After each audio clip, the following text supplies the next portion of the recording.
I'm sorry, I'm kind of getting over sinusing, so if I sound a little muffled, that's why.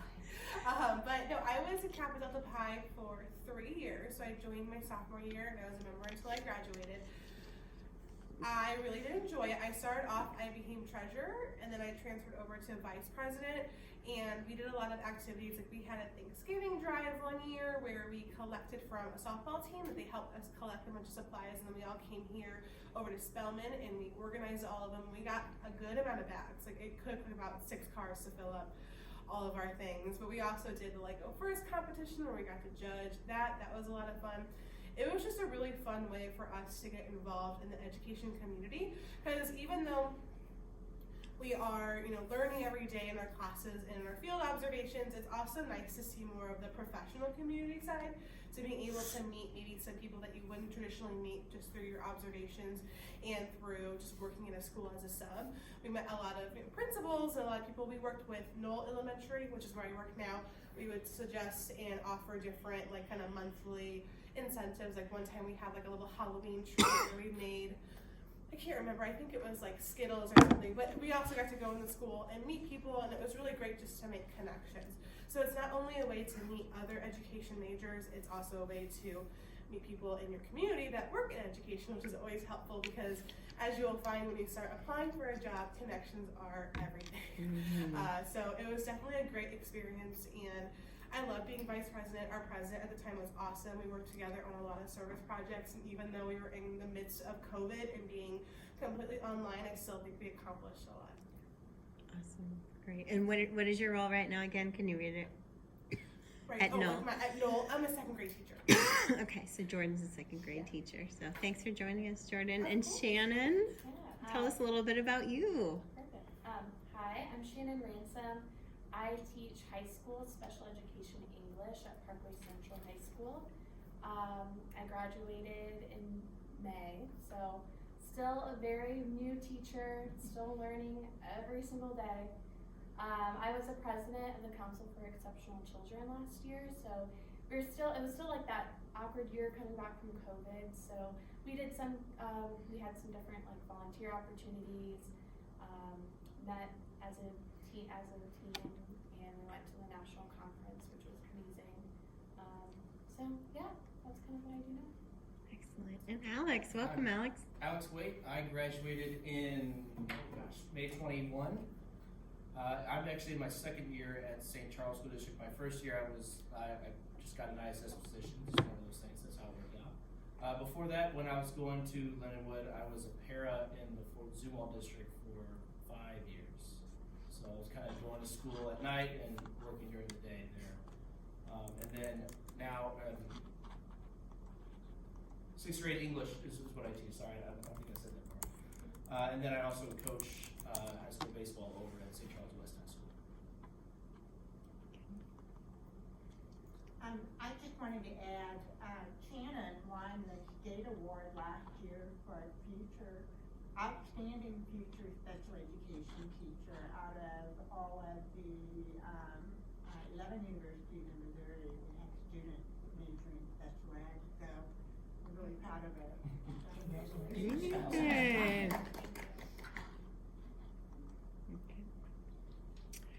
Okay. Why don't you guys start off and share? The way we kind of framed it was your trials, your tribulations, joys, success stories. So whoever would like to go first? I can kind of go. I wrote some things down. I tried to think of all right, what's some really important things. So the first that I have is, so it's been a really good school year. I've learned a lot. I was so nervous the first few days. I think the night before school I didn't sleep at all because I was so nervous. I was asking my mentor teacher, and I was like, okay, I need to be lesson planning. What do I need to be doing? And she was like, take it easy. It's about to get really busy. Just enjoy your time now and take it easy. So, yeah. But the beginning of the school year has been really good. I think you just literally learn every day. and you learn as you go.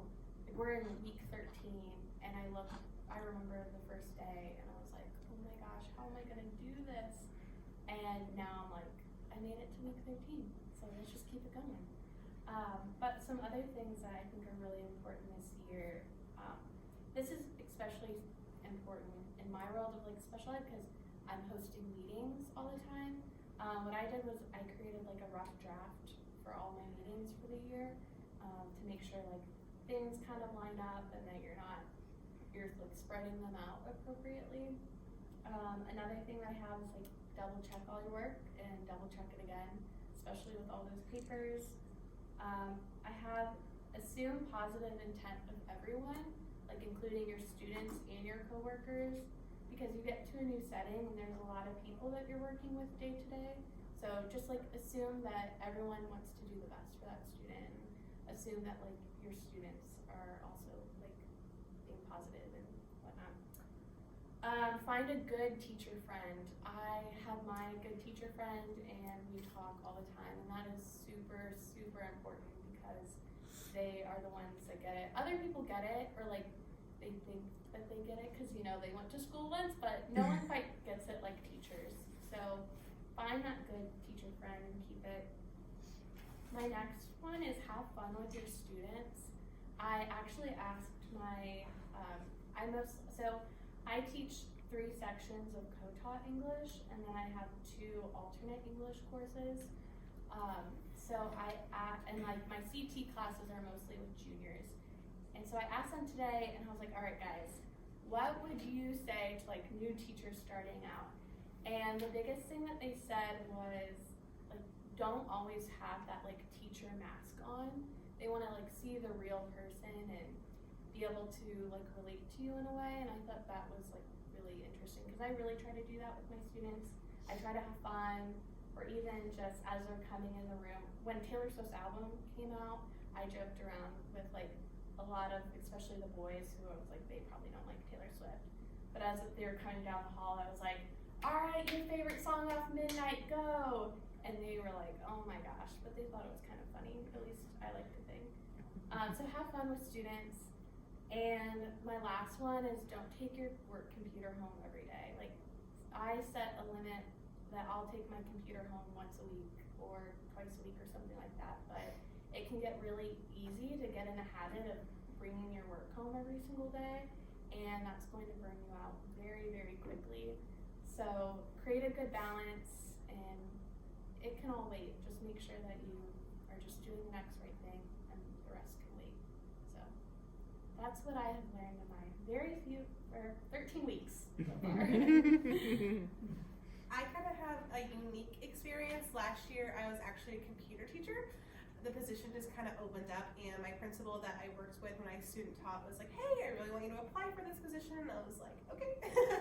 So I was a computer teacher last year, and now this year, the teacher that used to teach computer was teaching virtually last year, so she came back. So my position was immediately bumped. So I was lucky enough to obtain a 2nd grade teaching position, and I gotta say it was not, no disrespect to any computer teacher because it has its own challenges, but this year I'm like, holy cow, I'm so busy. I'm like, I never stop moving. And I think a big thing to understand as elementary teacher, high school, middle school, is that, like she said, you have to have fun with it because you do move nonstop. You are planning nonstop, and if you don't take those times to decorate your classroom and have fun with your students, you will feel that burnt out feeling pretty soon. But I like to take time, like I decorated my room for fall and Halloween. The kids got a kick out of it. Every morning we have our morning meetings just to talk about them, and they love that too because it's pretty rare that you meet a 2nd grader that doesn't want to talk about themselves. But I will say that there's joys and there's also lows. I mean, getting observed is always a big trial that you have to face, so many times during the year. And just something to be aware of is that your principal will probably score you, I'm not gonna say low, but she's not gonna give you an 8 the first time around. And that was something hard for me to kind of grasp because as a student, I was always most education majors are always very aware of their studies. And when you get a score and it's not like as high as you expect, like, oh my gosh, what did I do wrong? But the reason they do that is just so you can grow. And if they give you an 8 right off the bat and say you're great, and you're never going to improve, you're just going to keep doing the same things as you've gone. So always take feedback with a smile and use it to your benefit to help yourself even further. At the time, it might feel like, oh, I'm feeling as a teacher like I didn't do what I was supposed to do, but in reality, it's your principal giving you resources to make your teaching that much better. Not that you're doing it wrong now, but like, and we tell all of our kids, there's always opportunity to grow, always opportunity to improve, and all of those things. I agree with you, the day before first day of school, you're always really nervous, and you're like, oh my gosh, like what am I gonna do tomorrow? What is it gonna look like? The entire first week of school, I was there until like 8 p.m. So I definitely understand the first couple day jitters. It's just kind of finding your groove, but once you do, it's so much fun. Like the kids love it. You learn how to teach, like learn yourself while teaching the students, because they teach you just as much as you teach them. So it's definitely just an opportunity to branch out and to really learn as much as you can, because if you go into it thinking like, I'm the best teacher that there is, I don't need to learn anything, it's not going to take you very far. So always have an open mind, be open to feedback, be open to improvement, and just focus on building those relationships, because if you have great relationships with students, your classroom management will be great. And of course you want to have that structure and those routines in there as well, but if your students can trust you and can rely on you, then they will show that respect to you. So it's just important of having that dynamic set and established the first few days, because if you don't, it's not going to really get better. But yeah, for sure. I mean, I loved every minute of it. Like I said, I'm so much more busy this year. It's definitely been an adjustment since last year when I was teaching computer, but every minute I've loved it, and I've learned so much just in the first 13 weeks about how to become a better teacher. So you'll feel unprepared up until the first day, and then you'll just start getting the hang of it. They hit a lot of stuff there. So I would say my big ones is, and they've talked about it before, is definitely set boundaries for yourself. Don't be that new first year teacher that is at work till 6 o'clock every day. Because I saw it when I was a parent, and I was like, that person's going to quit in 2 years, and they did. Set boundaries with yourself. You'll have a lot more enjoyment with work. If you just, like I said, if you have a lot of playing time, be productive during your playing times. Everything will take care of itself. It is a very enjoyable job once you find that groove. It's more so. It's not even the. Trying to describe it like the jitters were. It's almost like your confidence level going in. Like you student taught, right? You knew those kids. You built a relationship with those kids. Now you got to do it all over again. In your first 2 weeks of school, you're kind of setting up rooms. You're in meetings with all these different teachers. You're getting to know your principal, stuff like that. The kids aren't there yet, so you feel fine. And then that first day when they come in, you're like, "Hi, totally forgot everything. I'm trying to be a teacher." You almost feel like you have to relearn it again. But it's as soon as you kind of grasp that confidence, and for me, it probably happened around. Honestly, week 8, week 9, so I mean, we're talking two months into the year where I felt like I'm in a groove. My lesson plans, I can do a whole week's worth in 30 minutes. It's something that you'll find it and you'll just figure it out. Be a sponge in PLC time. PLC time is amazing. I am a big team player guy. I love to collaborate and talk to people and just kind of see what works for them and what hasn't. On our team, we have 3 new teachers, 3 first-year teachers, and we have 4 teachers who've been there 10 years plus. So there's a lot of knowledge that they can share, and then we kind of bring that energy, and then we're like, oh, if you didn't like this, let's try this. And so we have that really good kind of teamwork there. So really just kind of rely on your PLC if you have any questions, and especially if you have them, ask them. Don't wait. Don't try to figure it out on your own. Ask the question. They would rather you talk it through, and you can lost my train of thought. Sorry, but the important thing is to really work with your team members there. Management wise, again, that's like it's more just confidence. The students will pick up on it if you're really not comfortable. So you have to be confident in your plan. For me, I spent a couple of days during that lull period where you didn't have students at all to just come up with your own rules and procedures. Your school will have some provided. You'll have like an index of things that you have to have. Ours is we are a PBIS school, so it's pretty much drawn out for you right there what you need to do, protocols for if they're not following the rules X amount of times, X, Y, and Z. But there's also class ones that you can do too. So I came up with my own management plan and classroom procedures. But then the first couple days of school, you know, we would do the all about me's and stuff like that. With sixth grade, you can still do that and they still enjoy it. It's a lot of fun for them. Plus you get to know the students, and then you'll do one for yourself, and they're like, oh wait, he's actually a human being too. He's not the scary ISS guy from last year, you know. But then come up with some rules for the class too, because they're coming up with the rules, they can hold themselves accountable.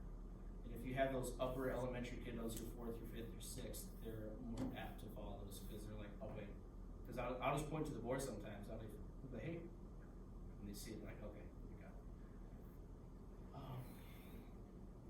I know a lot of you are elementary majors, but like I think since I teach high school, I was like, oh, they're not gonna like that. They're gonna think that's dumb because it's like elementary. But honestly, a lot of things that I do, like you would also find in elementary, like high school students or even like your 5th graders, like it just as much. So yeah, I don't know.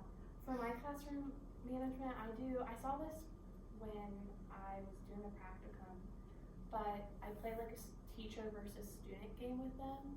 So I keep a little whiteboard at like the front of the board, and it has like a T and an S on it. And every time the students are on task or like they're reading silently, then they get a point. Or when I have to remind them of like an expectation that we have, then I get a point. So I definitely generously give out those student points to like get them excited, but they actually really like it. And then at the end of like every 2 weeks, we pick like something to do, so that has worked really well with me. And they also like motivate each other now because they'll see me like add a point to my side, and they're like, oh, come on, so and so, like they'll start to motivate each other, which is kind of fun to see.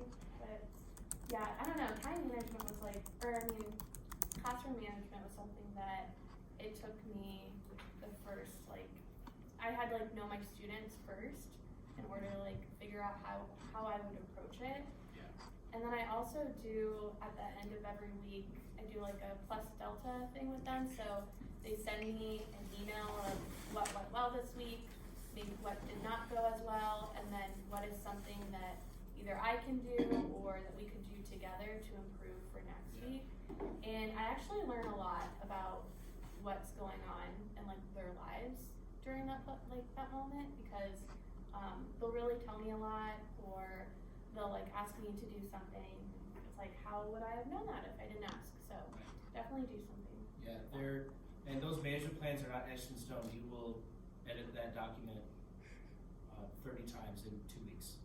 So because you like, that didn't work at all, or I need to do more of this, or oh, I totally forgot about this. So that's something that will be fluid the whole time you're teaching. So as we've all heard, you're constantly evolving. So you never have it totally figured out. So you're always trying to keep working on the next thing. But yeah, what you brought up is something that's really good to do, probably for all grade levels, is you would ask, one, you're teaching them how to write a letter. 2, it's I wish my teacher knew. And then the students would write a letter to you, send it through your Gmail. I wish my teacher knew. And some of them take it just very seriously. They'll tell you their whole life story. Some will just be really silly about it, and they'll give you 4 or 5 sentences, but that'll still kind of tell their personalities through those as well. Those are really good ways to kind of build that rapport with your kids. And if you're looking to apply that to an elementary level, a good thing that I've heard from, I'm about to start it in my own classroom, because I do tend to have a lot of friendship drama in my room, like at recess, like, oh, so-and-so looked at me this way and it hurt my feelings. Constant, just like that kind of talk. And I, of course, want to make sure that they feel heard, but it gets to a point where it's like, okay, we have to learn how to solve some of these conflicts amongst ourselves. But a good way to kind of have the same aspect with the email, having like a question box, like a complaint box in your classroom. So if students feel like there was an issue with the student, they could write it down on a paper, put it in the box, and at the end of the day, take like 5 minutes to have like an apology circle, or have a resolution circle where you talk with your students just for a few minutes and say, these are some things that might have happened today, but how can we move forward? How can we apologize? Because if you consistently keep on acknowledging those behaviors and going, okay, like, well, so-and-so, like, meeting with these kids, and they're never gonna learn how to independently problem solve. Now, I'm not talking about like major behaviors, like obviously if so-and-so hit someone else, like that's a problem. But I'm talking about like the little things like, oh, so-and-so meowed at me at recess and it made me feel scared. That's something that they could probably solve on their own. So it's definitely, I think a big issue in elementary right now is independence. I think since COVID has hit, independence has gone down. Like I have some second graders who can't quite tie their shoes yet. It's just kind of a lot of independent skills that they need to be worked on. And I think problem solving is so important, especially in elementary, because it's only going to become more common as they get older. And if they don't learn it now, then they're just going to struggle later on. And just really quick to build off on the confidence thing as well. You're going to have some days where you're like, I rocked it. That was a great day. My kids were awesome. I feel like they learned today. And then you might turn around the next day and have a day where you're like, oh my gosh, did they hear anything I said? And that's totally normal. I talk to teachers in my building that have been there for 15 plus years, and they still have days, where it's just an off day.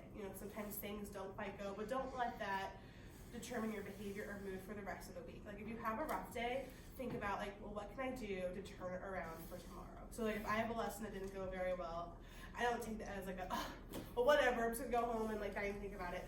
I try to like reflect on it and think like, what went well in this lesson? What could I maybe try differently next time? What's in a way I can increase engagement in my students? Like I had, for a while, I teach writing. Our grade is departmentalized, so I teach writing. And writing is a subject that kids like, but only when they want to write about what they want to write about. So when I give them a topic, it's like, whoa, I don't want to do that. So it's definitely engagement is a big thing. And for a while, I felt like my kids weren't really getting engaged in their writing topics. But then I discovered if I have a Squishmallow teach them certain parts, and he's our example student, then they are really engaged and they love to see what our Squishmallow writes for his writing project. So it's just about finding those ways to engage your students and learning from your mistakes, because you will make them, and that's okay as a teacher, of course. So it's just about learning from them is a big takeaway. And the kids are pretty kind about, like, say if you do make a mistake, say if you look at this lesson plan, like, all right, I got a rock solid lesson plan, you go and teach it, and then you go speak with your PLC the next afternoon about that lesson that they all did too, and then you realize, I taught it completely wrong. And then so you go back and reteach it with the kids. And you say, hey, made a mistake, but the kids are always pretty cool about it too. And that's, again, it's going to happen. So don't beat yourself up if you teach the wrong thing, or if the skill is not correct. You can always go back and look at it really quickly. So don't beat yourself up. That's kind of the main thing. Be reflective, but don't beat yourself up either. Because when you do have those bad days, more times than not, the very next day or two will be a really good one. So it'll bounce you right back up. So just keep grinding, and then it'll pay off. And now we're at week 13, and we all feel pretty comfortable where we are. So it doesn't take, it seems long, it feels long, but it's really, in actuality, it's 2.5 months. So it's very quick. Yeah, remember this conversation, like when you're a first year teacher, because everyone tells you this, like I feel like I heard it a lot when I was in college as well, but I definitely have like a perfectionist mindset. So it was like, I don't know, 3rd or 4th week of school, and it was my last class of the day, and I was like, I want to go home and cry because I feel awful, but everyone assured me that is very normal, so just keep on reminding that to yourself, even if you don't believe it. And like you said, like the next few days, you're like, if you reflect on it, and I also think if you acknowledge it, and also acknowledge it with your students, that really, really helps. And you'll have a lot more good days than tough ones. You learn from your tough ones, and that's why you start having more better days. Yeah. More better. That's terrible. That's why you start having better days, because you've learned from those little small mistakes. Because we are perfectionists, you almost kind of have to be a teacher, right? So. Yes. Yeah. I know you all have some questions that are just kind of brewing in your brain, maybe about just things that you should know as a teacher candidate, or even if it's preparing for the MOCA or parent teacher interactions. That's Please ask. That now's your chance. How do you handle harsh parent emails?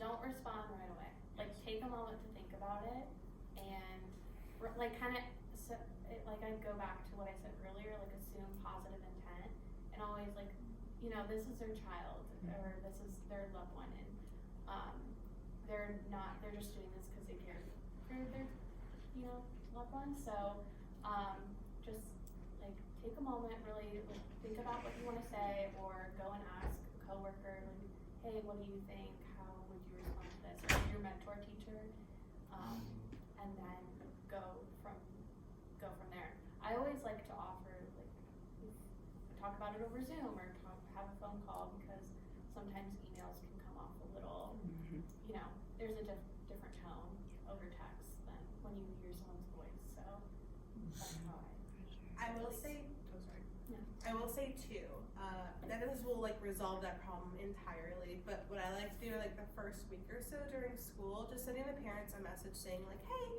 so-and-so had a really good day today, they showed this behavior and they're doing great. That way you're establishing that like that first initial contact with the parent is gonna be positive, so they know that you have their child's interests in mind and that you want them to succeed, versus like, oh hey, your kid's acting up again, like this happened at school. And they're just like, well, you just wanna get them in trouble. So kind of establishing that positive connection first, and just saying like, you know, I'm always here if you ever have any questions. And also just if you ever do get that negative email that you're not really sure how to respond to, like she said, interpretation is key, because sometimes it might sound in your head because you're like, worst case scenario, like, oh my gosh, they're so mad at me. But like in reality, they're just concerned for the well-being of their child and they want to make sure that they're okay. And also just referring to other teammates. I work with 2 other second grade teachers and they have been lifesavers. Just like I write a message out and I'm like, hey, does this sound okay, or would you be angry at me? Like how does this look? Getting feedback from other teachers who have been doing it longer than you also does help. But I think establishing that positive connection like right up front before anything really happens in the school year is really important. And also just making sure you're keeping an open line of communication. If a student is showing a repeated behavior, you don't really talk about it at all until they get a write-up or something more serious, then the parents are gonna be like, well, why didn't you tell me about this sooner?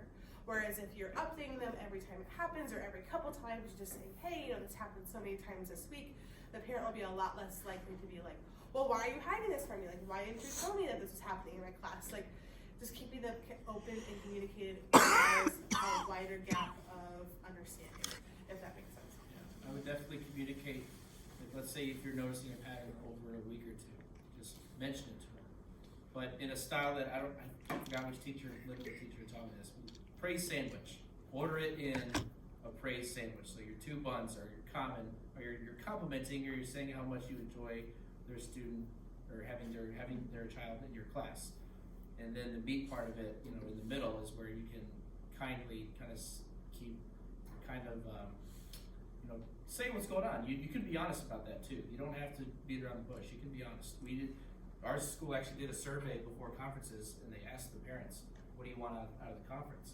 And they said they wanted the teachers to be upfront with them. They did not want to sugarcoat it because they want to know what's going on. They don't want to be surprised when they get a phone call from the principal saying, hey, this is what happened to, you know, your child, and then they get super upset. So if you have that early and often contact, that creates that good relationship with you and the parents, and then should anything happen, it's more like, it's a lot more of a pleasant conversation. Same thing, like if there was something that's uncomfortable to talk about, let's say the student does something during the day, maybe they weren't even in your class, but you had to, you know, kind of open that dialogue with the parent. It's kind of that, if you have the established relationship, it softens the blow, so to speak, quite a bit. But personally, I haven't had too many, I don't think I've had any negative conversations so far. So.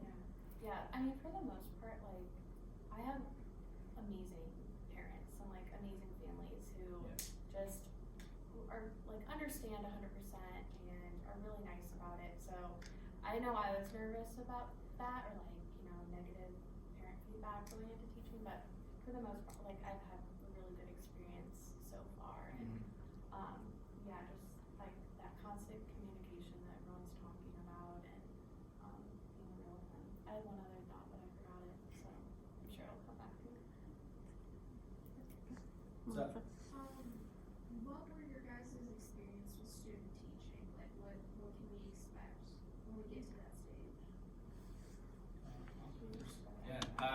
mine it was actually, so I was working as a para, and then I was able to work it out where I just continued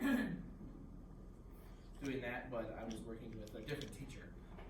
She was great. She was a 4th year teacher, and I was doing the student teaching, and she really showed me how because I thought going all the way through school is like building relationships. Well, it's so cliche, right? And then I go and see her room, and even with all like the challenges that happened while we were in the room, her and her kids were like this. So they had like this bond that was incredible. And I student taught in spring, so they had been with each other for about 5 months. That was something really cool to experience. Kind of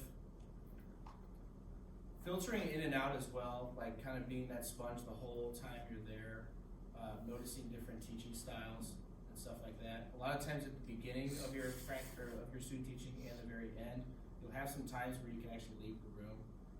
I suggest doing that too. I think I even asked Ms. Newman and Ms. Saunders about that, and they said do it because you see everyone's different teaching styles, and some of them you're like, that's not me. I mean, they do a great job, but that's just not how I roll. And then I see some other people like, that's the carbon copy. Like that's what I like a lot. So really filter in and out the things that work best for you, because what works for me might not work for them. But we all have our own styles. Really be a sponge the whole time you're there.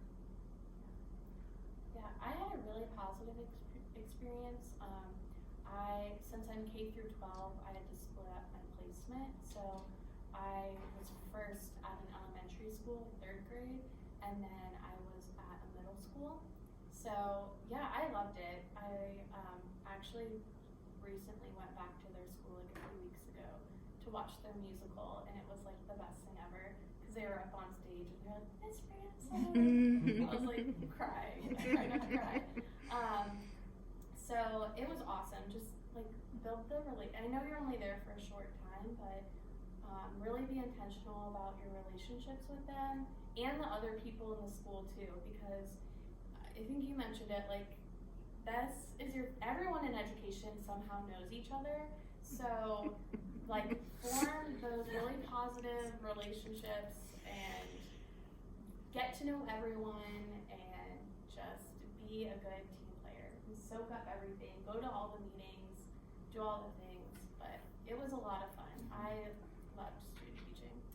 I had a really good experience too. I had a weird year. It was the year right after COVID, so the year we went virtual, and then it was the year we came back. And I started in the spring. My teacher had started winter break with 7 students. She came back from winter break with 20 students. So there was a lot of new behaviors when I started, a lot of challenging behaviors because they're coming back from being completely virtual. So it was definitely interesting just to learn about the different methods that she used to kind of calm the storm and kind of manage her classroom, because it's a lot of clashing behavior. So it takes a while to kind of figure out your dynamic. And since they missed that first semester of just establishing expectations, it was definitely really interesting to watch. But I also agree, last couple of weeks of student teaching, when you have that free time, go and watch other teachers observe. And also, if it's possible, have your principal observe you teach a lesson. That is so beneficial. I did that. My principal wrote me a letter of recommendation, and later she offered me a job. So it's just about making those connections. So do as much as you can to make an impression there. Be observed. Help out with things as much as you can. Offer to assist with things. That just makes your name stand out. So if you ever come across, because when you apply for a job, there are so many other people applying for that said job that sometimes your name can get lost in the mess. So it's important that you establish those connections and you make yourself known during your student teaching when your principal is looking through those applications. So go, oh hey, so-and-so's name was here for student teaching and they were really helpful.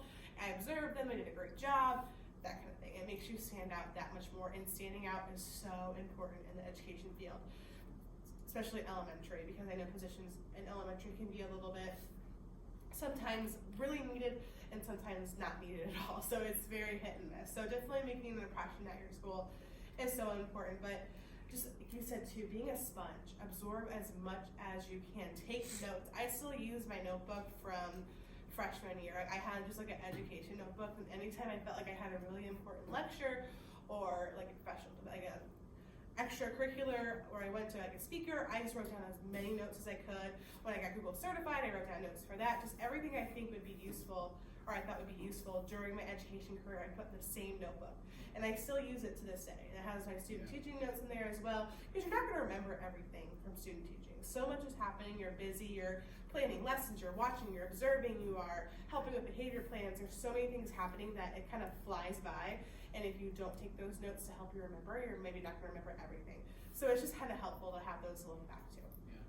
Plus, like, I mean, I do this all the time. Her and I will actually still text because, like, say there was a lesson that we did, and this was with 4th grade, but I'm like, hey, I can tailor this to 6th grade somehow, but I was trying to either, it was a resource that we used or some sort of acronym or style or however we taught the lesson, and it worked really well with them. So I want to try it with my 6th grade kids. So her and I would talk back and forth, and she'd do the same thing with me.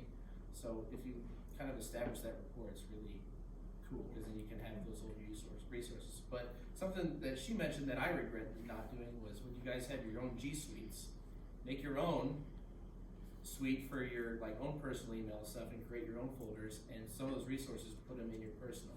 Because when you lose a G Suite, you lose a G Suite. So transfer those resources over, so you don't forget. There's some things that I remembered off the top of my head, but there was some I was like, oh, that was something really good that I could have used going forward. Yeah, during spring break, that's what I did. I like took all like some resources that I really liked using during student teaching and transferred it to my personal email and organized it all, because you get so many resources. So keep all of that because you really want it. And kind of like going off of what you said too is, especially with your CT, like you are going to, I spent more time with her than I did my own family for months. So get to know them and get to know them like outside of school too, and like just be interested in their lives. Like I'm best friends with who I like my CT, so that'll really help you throughout student teaching as well. Student teaching was a blast. Yeah, it sounds like kind of high stake, and we're like make impressions, do all the right things, but just be yourself, and like you'll be fine. A lot of that stuff happens naturally. Yeah, It really will. you'll learn it as you go. I went into it like freaking out. I was like, oh my gosh. I'm like, what if I don't pass this? I'm like, what if, even though I'd never had that problem before, I was just like, what if I do something wrong? Because I heard like stories, not necessarily true, but just the people that did pass. I'm like, oh my gosh, I can't believe it. But once you get in there, as long as you are trying your best, like for real, Don't I be don't want to scared, freak you out seriously. because I was so Well, I'm nervous. relating a lot to this because I thought No. this. I was like sitting there like before, I'm like, Mom, like I might have to repeat student teaching. Like before I even started, I was like, just be heads up, I might have to redo a semester. Because I was so worried, but don't. Really don't. And if for some reason you feel like you are not getting the support you need from your teacher, speak up. I knew people that didn't have the most helpful cooperating teachers. And I don't want to scare you when I say this, I just want you to be aware. And they didn't really do anything about it, and it ended up not working in their favor. But if you speak up and you communicate and say like, hey, this isn't working for me, is there a way we can either try something different, or like just let your concerns be known, because if you ignore them, then it's not going to get you anywhere.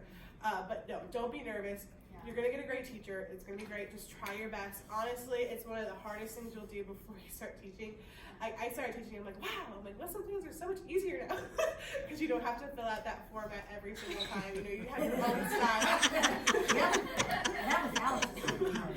Lesson planning is, It's- you get like the flow of Yes. things, and it makes it a lot easier. And you have so many resources too to help you. Like you're not going to get a standard and then be like, okay, good luck. Like you have resources to help you, and your team members will help you, and it will be, because I was worried. We just started, our school swaps social studies and science like every couple weeks, and for science we follow My Side. Have you ever heard of it? It's pretty cool. It's designed by a university, and it's pretty structured, and it's like all these grand, extravagant experiments, super fun. But in social studies, it's like nothing. Like, there's nothing really for it. I'm actually on the curriculum writing team for social studies because they're redesigning it.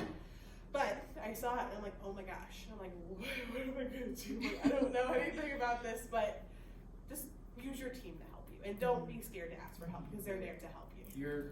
The 4 years you've been here will prepare you for it, even though it might not feel like it will. Because I've met people who were in other programs and they were not as prepared. So be confident that you've been prepared and groomed to do it. Have trust in that.